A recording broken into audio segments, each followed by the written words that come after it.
ವಾಯನಾಡಲ್ಲಿ ಲಾಸ್ಟ್ನೇ ದಿನ ಇವತ್ತು ಸಿಕ್ಕಾಪಟ್ಟೆ ಮಳೆ ಬಂದಿತ್ತು ನಿನ್ನೆ ಅಷ್ಟೇ. ಅಂಡ್ ನೈಟ್ ಕೂಡ ಒಂಥರ ಸೋನೆ ಮಳೆ ಅಂತಾರಲ್ಲ ಆ ತರ ಮಳೆ ಇತ್ತು. ಹಲೋ ನಮಸ್ಕಾರ, ನಾನ್ Priya.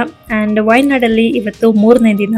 I am sorry, mic ಇಲ್ದಿರೋ ಕಾರಣ ನನ್ನ ವಾಯ್ಸ್ ಏನು ಕೇಳಿಲ್ಲ ನಾನು ಮಾತಾಡಿದ್ದು, ಸೊ ವಾಯ್ಸ್ ಓವರ್ ಕೊಡ್ತಾ ಇದೀನಿ. ಸೊ ಎದ್ವಿ, ಒಂದ್ 7 ಗಂಟೆ ಹಂಗೆ ಎದ್ದಿದ್ದಾಯ್ತು. ಇನ್ನ ರೆಡಿ ಆಗ್ಬಿಟ್ಟು ನಿನ್ನೆ ಮಳೆ ಬಂದಿತ್ತಲ್ಲ, ಇವತ್ತು ಜಾಸ್ತಿ ನೀರಾಗಿರುತ್ತೆ ನೋಡೋಣ ಕಬಿನಿಯಲ್ಲಿ ಅಂತ ಸೊ ಹೊರಡ್ತಾ ಇದೀವಿ.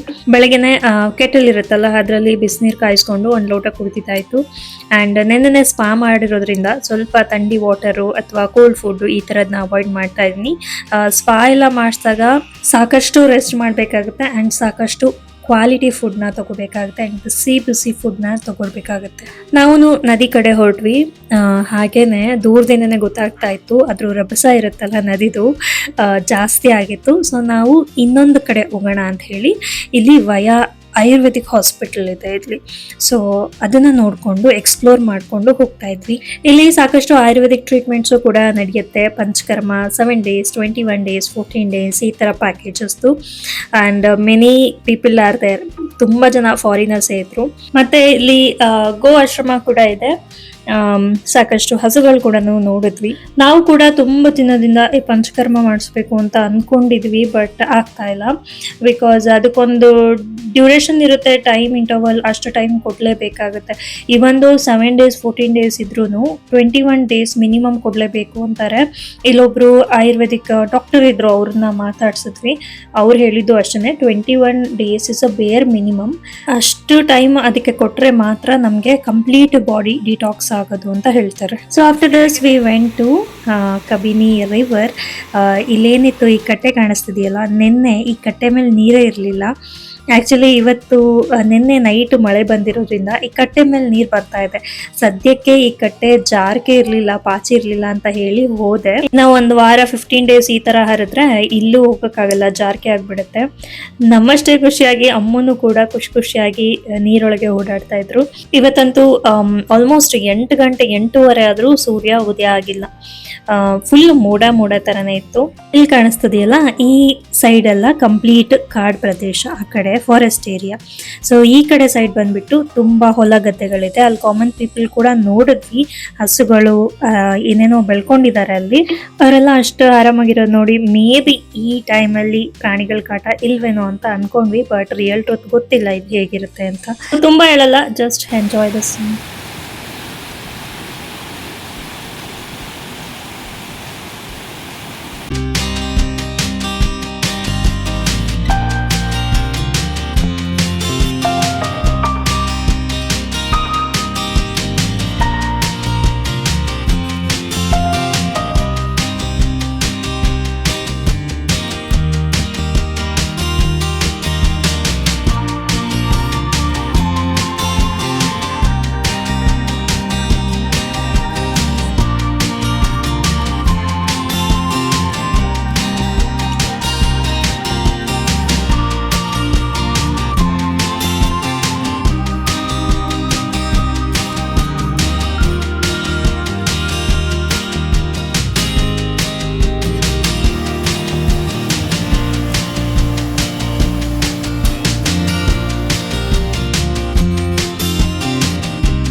ಒಂದು 8:30 ತನಕನೂ ಇಲ್ಲಿ ಟೈಮ್ ಸ್ಪೆಂಡ್ ಮಾಡಿದ್ವಿ. ಸೊ ವಾಪಸ್ ಹೋಗ್ಬೇಕಾದ್ರೆ ನನ್ನ ಹಸ್ಬೆಂಡು ಅಮ್ಮು ಎಲ್ಲಿ ಬಿದ್ದೋಗ್ಬಿಡ್ತಾರೆ ಅಂತ ಈ ತರ ಕಾನ್ಶಿಯಸ್ ಕರ್ಕೊಂಡು ಹೋಗ್ತಾ ಇರೋದು ನೋಡಿ ನಗು ಬರ್ತಾ ಇತ್ತು ನನಗೆ. ಮಿಸ್ ಆಗಿ ಆಚೆ ಕಾಲಿಟ್ರೆ ಸೀದಾ ಕೆಳಗೆ ನದಿಗೆನೆ ಅಮ್ಮ. ಪಾಪ ಅದಕ್ಕೇನು ಗೊತ್ತಾಗ್ತಿರ್ಲಿಲ್ಲ ಯಾಕೆ ಹಿಂಗ್ ಮಾಡ್ತಾ ಇದ್ದಾರೆ ಅಂತ. She was very normal.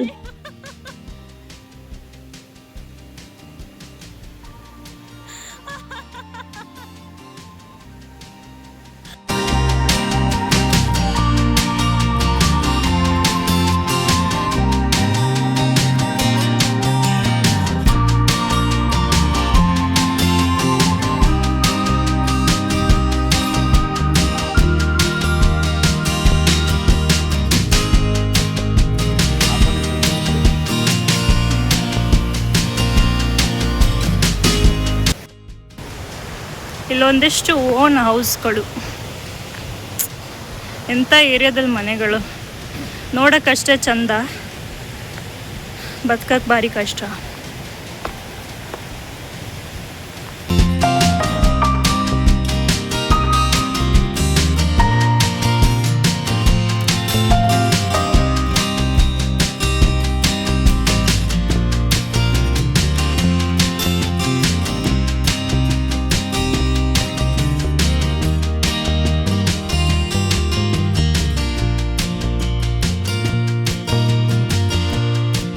ವಾಪಸ್ ಬರ್ತಾ ಇವರೊಬ್ರು, ಐ ಥಿಂಕ್ ಇವರು ಡಾಕ್ಟರು ಅಥವಾ ಪಂಡಿತರು ಏನೋ ಗೊತ್ತಿಲ್ಲ, ಇವರು ಅಮ್ಮನ ಮಾತಾಡಿಸ್ತಾ ಇದ್ರು, ಹಾಗೆ ಟ್ರೀಟ್ಮೆಂಟ್ ರಿಲೇಟೆಡ್ ಥಿಂಗ್ಸ್ನ ಡಿಸ್ಕಸ್ ಮಾಡ್ತಾ ಇದ್ರು.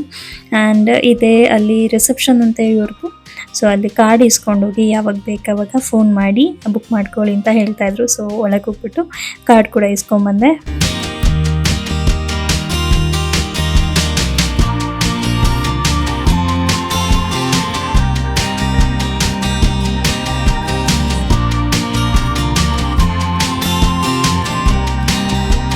ಇಲ್ಲಿ ಒಂದು ಬ್ಯೂಟಿಫುಲ್ ಸ್ಟ್ಯಾಚು ಬುದ್ಧದು ಇದೆ.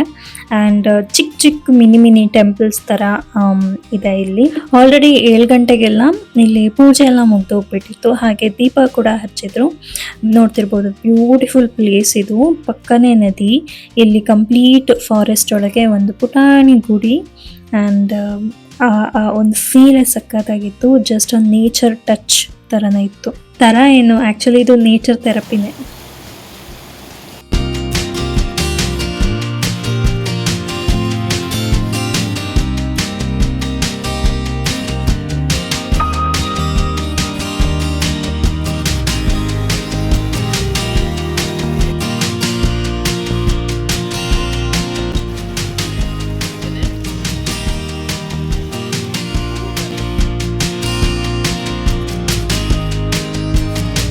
ಮತ್ತು ವಾಪಸ್ಸು ರೂಮಿಗೆ ಬಂದುಬಿಟ್ಟು ಆ್ಯಂಡ್ ವಿಧವಾದ ಬ್ರೇಕ್ಫಾಸ್ಟ್ ಅಂತೂ ಮುಗೀತು. ಇವತ್ತು ದೋಸೆ, ಶಾವಿಗೆ, ಉಪ್ಪಿಟ್ಟು, ಇಡ್ಲಿ, ಹಾಗೆ ಗ್ರೇಪ್ ಜ್ಯೂಸ್ ಈ ಥರದ್ದೆಲ್ಲ ಇತ್ತು. ಎಲ್ಲ ತಿನ್ಕೊಂಡ್ಬಿಟ್ಟು ಇನ್ನೂ ರೆಡಿ ಆದ್ವಿ. ಎಲ್ಲಿಗೆ ಅಂದರೆ ಇವತ್ತು ಸ್ವಲ್ಪ ನಿಯರ್ ಬೈ ಪ್ಲೇಸಸ್ ಏನಾದರೂ ಇದ್ದರೆ ವಿಸಿಟ್ ಮಾಡೋಣ ಅಂತ ರೆಡಿ ಆದ್ವಿ. ನಿಯರ್ ಬೈ ಇರೋದು ಕುರುವ ದ್ವೀಪ್ ಐಲ್ಯಾಂಡ್ ಒಂದೇ. ಸೊ ಆ ಕಡೆ ಹೊರಟ್ವಿ. ಇಲ್ಲಿ ಡಾಗ್ ಅಲೌಡ್ ಇದೆ ಅಂತ ನನಗೆ ಇಂಟರ್ನೆಟ್ಟಲ್ಲಿ ನೋಡಿದೆ, ಅದಕ್ಕೆ ಹೋಗಿ ಬರೋಣ ಅಂತ ಹೊರಟ್ವಿ. ಇಲ್ಲೊಂದು ತೆಪ್ಪ ಇದೆಯಲ್ಲ, ಈ ತೆಪ್ಪದಿಂದ ಆ ಕಡೆ ಹೋದರೆ ಇದು ಫಾರೆಸ್ಟ್ ಏರಿಯಾ ಬರುತ್ತೆ. ಅದೇನೆ ನಾವು ಕುರುವ ದ್ವೀಪ್ ಅಂತ. ಅಂದರೆ ಈ ಒಂದು ಲ್ಯಾಂಡು ಸರೌಂಡೆಡ್ ಬೈ ಎಲ್ಲ ಸೈಡ್ ಕೂಡ ನೀರಿಂದ ಕವರ್ ಆಗಿದೆ. ಸೊ ಅದಕ್ಕೆ ಐಲ್ಯಾಂಡ್ ಅಂತ ಅಂತಾರೆ. ಅನ್ಫಾರ್ಚುನೇಟ್ಲಿ ಟಿಕೆಟ್ ಕೌಂಟರಲ್ಲಿ ಕೇಳಿದರೆ ಡಾಗ್ ಅಲೋ ಇಲ್ಲ ಅಂದರು, ಯಾಕಂದರೆ ಅದು ಫಾರೆಸ್ಟ್ ಏರಿಯಾ ಅಲ್ವಾ, ಹಾಗಾಗಿ. ಸೊ ಇನ್ನೊಂದು ಆಪ್ಷನ್ ಏನಿತ್ತು ಅಂದರೆ ಬೋಟಿಂಗಿಗಿತ್ತು. ಬಟ್ ಬೋಟಿಂಗಿಗೆ 5 ಇಯರ್ಸ್ ಕೆಳಗಿನ ಡಾಗ್ಸು ಮತ್ತು ಸ್ಮಾಲ್ ಡಾಗ್ಸ್ ಇರಬೇಕಾಗಿತ್ತು. ಬಟ್ ನಮ್ಮ ಅಮ್ಮ ಕೇಳಬೇಕಾ, she is a large breed ಅಲ್ವಾ, ಹಾಗಾಗಿ ಇನ್ನೇನು ಮಾಡೋದು ಅಂತ ಹೇಳಿ ಅಲ್ಲೇ ಸೈಡಲ್ಲಿ ಒಂದು ರೌಂಡ್ ವಾಕಿಂಗ್ ಮಾಡಿಕೊಂಡು ನೋಡ್ತಾ ಇದ್ವಿ ಆ್ಯಕ್ಚುಲಿ. ಬಟ್ ಅಲ್ಲೇ ಒಬ್ಬರು ಸಿಬ್ಬಂದಿ ಬಂದುಬಿಟ್ಟು ಕೇಳಿದ್ರು ಬೋಟಿಂಗ್ ಆಯಿತಾ ಅಂತ. ಇಲ್ಲ, ಡಾಗ್ ಅಲೋ ಮಾಡಲ್ವಂತೆ ಅಂತ ಹೇಳಿದ್ವಿ. ಬಟ್ ಇಲ್ಲ ಅಲೋ ಮಾಡ್ತೀವಿ, ಹೋಗಿ ಪರವಾಗಿಲ್ಲ ಅಂತ ಹೇಳಿದ್ರು. ಬಿಕಾಸ್ ಜನನೂ ಕಮ್ಮಿ ಇತ್ತು ಆ್ಯಕ್ಚುಲಿ, ಅದಕ್ಕೋಸ್ಕರ ಅಲೋ ಮಾಡಿದ್ರು ಏನೋ ಗೊತ್ತಿಲ್ಲ. ಬಟ್ ನಮಗಂತೂ ಖುಷಿ ಆಯಿತು. ಅಟ್ಲೀಸ್ಟ್ ಅಮ್ಮನ ಕರ್ಕೊಂಡು ಏನೋ ಒಂದು ಚಿಕ್ಕದಾಗಿ ಒಂದು ರೌಂಡ್ ಬೋಟಿಂಗ್ ಆದ್ರೂ ಹೋಗಿ ಬರ್ತೀವಿ ಅಂತ ಹೇಳಿ. ಸೊ ಹೀಗೆ ಪೆಟ್ಗಳು ಜೊತೆಗಿದ್ರೆ ಬೋತ್ ಅಡ್ವಾಂಟೇಜ್ ಆ್ಯಂಡ್ ಡಿಸ್ಅಡ್ವಾಂಟೇಜ್ ಇರುತ್ತೆ. ನಮಗೆಲ್ಲೂ ಡಿಸ್ಅಡ್ವಾಂಟೇಜ್ ಅನಿಸಿಲ್ಲ. ಬಿಕಾಸ್ ನಮ್ಮ ವೇ ಆಫ್ ಟ್ರಾವೆಲಿಂಗ್ ಹೇಗೆ ಅಂದರೆ we just enjoy that particular place ಅಷ್ಟೇ. ನಮಗೆ ಸೈಟ್ ಸೀಯಿಂಗ್ ಮಾಡಬೇಕು, ಅಲ್ಲಿ ಇಲ್ಲಿ ನೋಡಬೇಕು ಆ ಥರದ್ದೇನಿಲ್ಲ. ಬಟ್ ಅಮ್ಮ ಜೊತೆ ಇರೋದ್ರಿಂದ ಇನ್ನೂ ಹೋಗೋದೇ ಇಲ್ಲ ಎಲ್ಗೂ. ಇದು ಬಂದುಬಿಟ್ಟು ಪ್ರಾಪರ್ ಕಬಿನಿ ರಿವರೇ. ಸೊ ಇಲ್ಲಿ ಒಂದು ರೌಂಡ್ ಆಫ್ ಬೋಟಿಂಗ್, ಒಂದು ಸ್ವಲ್ಪ ಏರಿಯಾನ ಅಲಾಟ್ ಮಾಡ್ಕೊಂಡಿದ್ದಾರೆ ಅಷ್ಟೇ. ಬೋಟಿಂಗು ಇರುತ್ತೆ, ರಿವರ್ ರಾಫ್ಟಿಂಗು ಇರುತ್ತೆ. ನಾನು ಹೇಳ್ದಂಗೆ ಆಚೆ ಸೈಡು ಜಂಗಲ್ ಸಫಾರಿನೂ ಇರುತ್ತೆ. ಸೊ ಆಚೆ ಸೈಡ್ ಹೋಗ್ಬಿಟ್ಟು ಸ್ಮಾಲ್ ರಿವರ್ ಸ್ಟ್ರೀಮ್ಸ್ ಇದೆಯಂತೆ, ಅದನ್ನೆಲ್ಲನೂ ನೋಡ್ಕೊಂಡು ಬರ್ಬೋದು. ಅಲ್ಲಿ ಹೋಗ್ಬಿಟ್ಟು ಒಂದು 3 ಕಿಲೋಮೀಟರ್ಸ್ ಒಳಗೆ ಹೋಗ್ತಾರಂತೆ. ನನಗೆ ಈ ಒಂದು ರೌಂಡ್ ಅಮ್ಮ ಜೊತೆ ಬೋಟಿಂಗ್ ಅಂತೂ ಸಖತ್ ಇಷ್ಟ ಆಯಿತು. ಆ್ಯಂಡ್ ಅಮ್ಮ ಕೂಡ ಸಖತ್ ಎಂಜಾಯ್ ಮಾಡ್ತಾಯಿದ್ರು. ನೋಡ್ತಿರ್ಬೋದು ನೀವು ವಿಡಿಯೋದಲ್ಲಿ ಕೂತ್ಕೊಂಡ್ಬಿಟ್ಟು ಬಾಲೆಲ್ಲ ಆಡಿಸ್ಕೊಂಡು she was enjoying the view ಅಂತಾನೆ ಹೇಳ್ಬೋದು.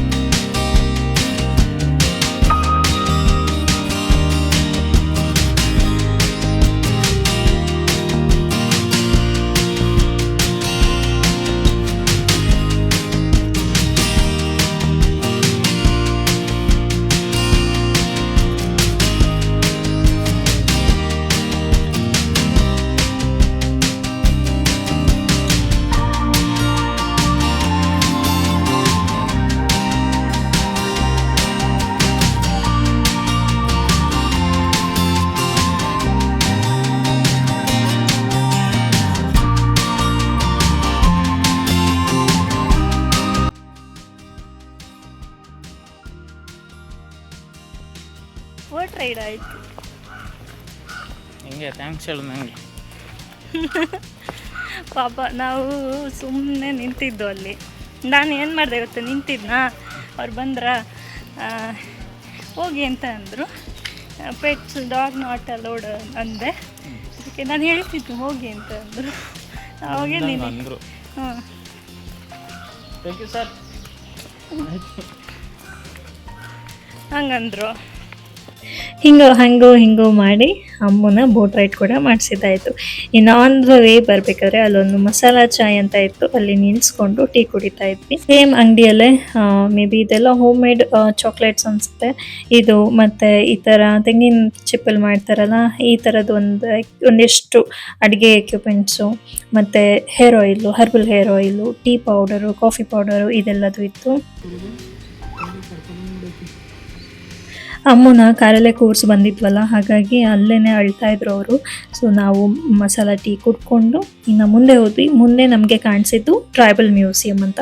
ನೋಡೋಣ ಏನಿರುತ್ತೆ ಅಂತ ಹೋದ್ವಿ. ಇಲ್ಲೂ ಡಾಗ್ ಅಲೋ ಮಾಡಿದ್ರು, 50 ರೂಪೀಸ್ ತೊಗೋತಾರೆ ಒಬ್ಬರಿಗೆ.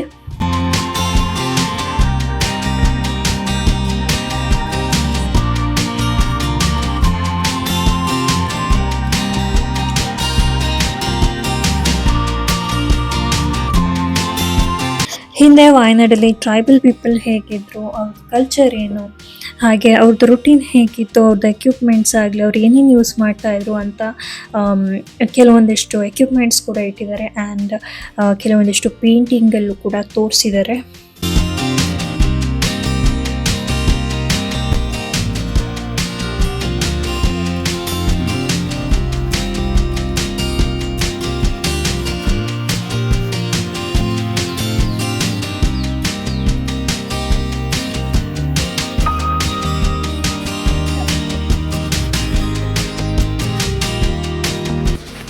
ನಿಂತಂಗೆ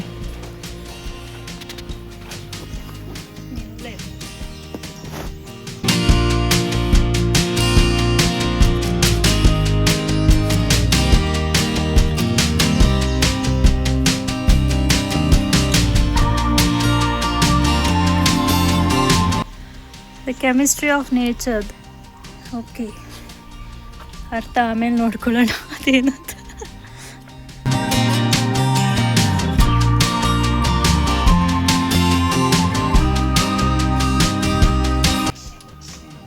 ಹೊಟ್ಟೆ ಒಳಗೆ ಮಗು ಇರೋದು ಅನಿಸುತ್ತೆ ಅಲ್ವಾ?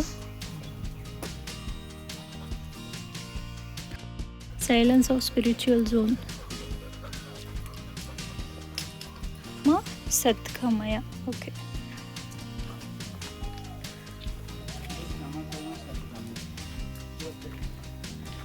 ತಮಸೋಮ ಜ್ಯೋತಿರ್ಗಮಯ.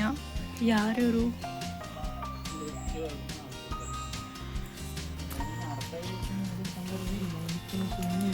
ಸತೋಮ ಸತ್ಕಮಯ ಮೃತ್ಯೋರ್ಮ ಅಮೃತಂಗ. ಓಕೆ, ಮನುಷ್ಯಂದು ಒಂದು ಕಂಪ್ಲೀಟ್ ಜರ್ನಿ ಇದು. ಅಲ್ಲಿಂದ ಅರ್ಥ ಆಗಿಲ್ಲ, ಈಗ ಅರ್ಥ ಆಗ್ತಿದೆ. ಸಾಯೋ ಟೈಮಲ್ಲಿ ಎಲ್ಲ ಅರ್ಥ ಆಗುತ್ತೆ. Your body is of skin, bone, blood, excreta and numerous cells will once succumb to this universe, so hunt down your ego. ನೋಡಿ, ಒಳ್ಳೆ ಸಂದೇಶ ಕೊಟ್ಟಿದ್ದಾರೆ. ಸೊ ಮನುಷ್ಯ ಜನ್ಮ ಬರೀ ಒಂದಿಷ್ಟು ಬಾಡಿ, ಸ್ಕಿನ್, ಬೋನ್ ಇಷ್ಟೇ. ಸೊ ಈಗೋ ಪಾಗೋ ಎಲ್ಲ ಬಿಟ್ಬಿಟ್ಟು ಮುಂದೆ ಹೋಗ್ಬೇಕು.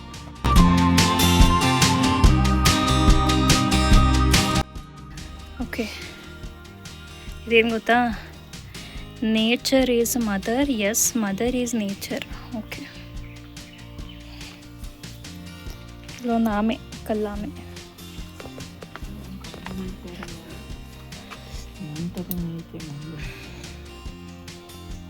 ನೀನೇ ಅದು. Okay, as you deeply look into yourself, nature unfold its secrets before you. Okay.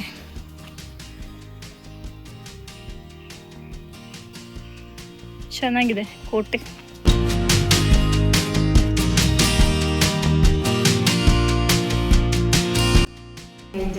Okay. First picture, drinking water from the tree.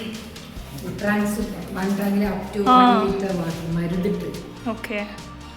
And there clay hut, festivals, fishing items, original chonda, hotel, fishing net, boat, fishing, hunting, farm.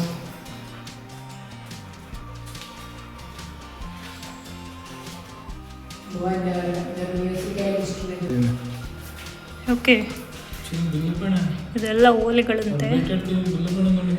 ಆಮೇಲೆ ಅವ್ರು ಬೇಟೆ ಆಡ್ತಿದ್ದು bill ಬಾಣ so musical instrument. ಆ ಕಡೆ ಏನೋ ಅಗ್ರಿಕಲ್ಚರ್ದು ಅನಿಸುತ್ತೆ, ಹುದ್ಲಿ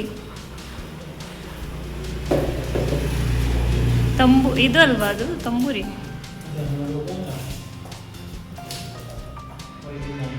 ಇದೇನು? Okay, tree ತುಂಬ ಇದು ಮಲಯಾಳಮಲ್ಲಿದೆ.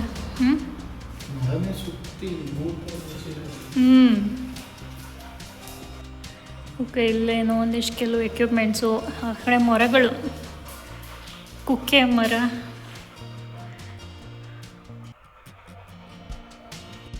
ಈ ಕಡೆ ಬಂದರೆ ಇವೆಲ್ಲ ಆರ್ನಮೆಂಟ್ಸು. ಇದೆಲ್ಲ ಓಲೆಗಳು, ಸರಗಳು. ಇದೆಲ್ಲ ಮೂಗುತಿ ಇರಬೇಕಲ್ಲ, ಮೂಗುತಿ ಅಂತದ ಕಾಲುಂಗ್ರ ಅನ್ಸುತ್ತೆ ಅಲ್ಲ, ಲೆವೆಲರು, ನೇಗ್ಲು. ಓಕೆ, ಇಲ್ಲಿ ಮಾಡ್ತಿದಾರಲ್ಲ ನೇಗ್ಲು.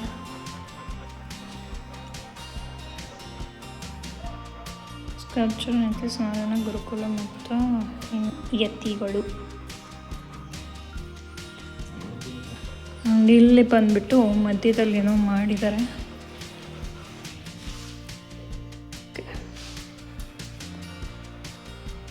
ಇಲ್ಲೊಂದಿಷ್ಟು ಬುಕ್ಸ್ ಇದೆ, ಇವೆಲ್ಲ ಮಲಯಾಳಂ ಬುಕ್ಸ್.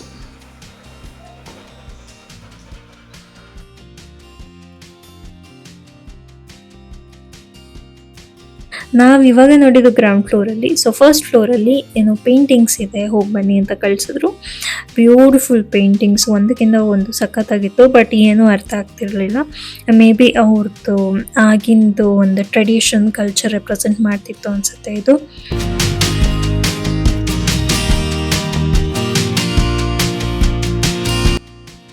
ಎಲ್ಲ ಮುಗಿಸ್ಕೊಂಡು ಕೆಳಗೆ ಬಂದ್ವಿ. ಇಲ್ಲಿ ಅವ್ರದ್ದು ಚಿಕ್ಕ ಒಂದು ಪುಟಾಣಿ ಸ್ಟೋರ್ ಥರ ಇಟ್ಟಿದ್ರು. ಈ ಸ್ಟೋರಲ್ಲಿ ಕೆಲವೊಂದಿಷ್ಟು ಟೆರಕೋಟಾ ಐಟಮ್ಸು ಏನಾದರೂ ಬೇಕಿದ್ರೆ ತೊಗೋಬೋದು.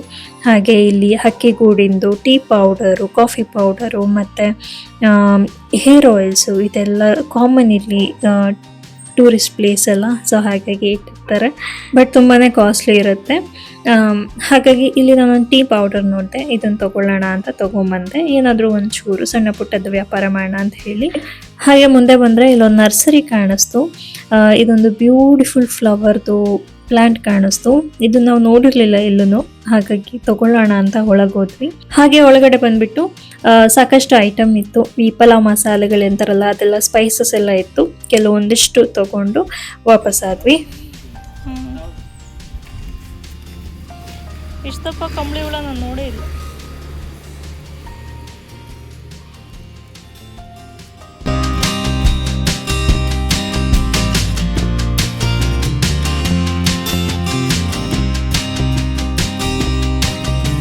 ವಾಪಸ್ ರೂಮಿಗೆ ಬಂದು ರಿಲ್ಯಾಕ್ಸ್ ಮಾಡೋತ್ತಿಗೆ ಸಂಜೆ ಆಯಿತು. ಇನ್ನು ಸಂಜೆ ಸ್ನ್ಯಾಕ್ಸ್ ರೂಮಿಗೆ ಬಂತು. ಆಲೂ ಬೋಂಡ ಇದು ಮತ್ತು 2 ಕಪ್ ಆಫ್ ಕಾಫಿ. ಈ ಚಳಿಗಂತೂ ಸಖತ್ ಕಾಂಬಿನೇಷನ್ ಇದು. ಇದೆಲ್ಲ ಮುಗಿಸ್ಕೊಂಡು ಇನ್ನು ನೈಟ್ ಟೈಮ್ ಪೂಲ್ ಅಂತೂ ಸಖತ್ತಾಗಿ ಕಾಣಿಸ್ತಾ ಇತ್ತು ವ್ಯೂ. ಸೊ ಹಾಗಾಗಿ ಹಸ್ಬೆಂಡ್ ಲಾಸ್ಟ್ ಡೇ ಎಲ್ಲ ಇವತ್ತು, ನಾಳೆ ಇನ್ನು ಬೆಂಗಳೂರಿಗೆ ಹೋಗೋದಿದ್ದೆ. ಹಾಗಾಗಿ ಲಾಸ್ಟ್ ಡೇ ಎಂಜಾಯ್ ಮಾಡೋಣ ಅಂತ ನೈಟ್ ಟೈಮು ಚಳಿ ಇದ್ರದ್ದು ಸ್ವಿಮ್ಮಿಂಗ್ ಪೂಲಲ್ಲಿ ಸ್ವಿಮ್ ಮಾಡ್ತಾಯಿದ್ರು. ಜೊತೆಗೆ ನಾನು ಜಾಯ್ನ್ ಆದೆ. ಹಾಗೆ ಅಮ್ಮ ಕೈಲಿ ಬೈಸ್ಕೊಳ್ತಾ ದಿನನ ಮುಗಿಸಿದ್ವಿ.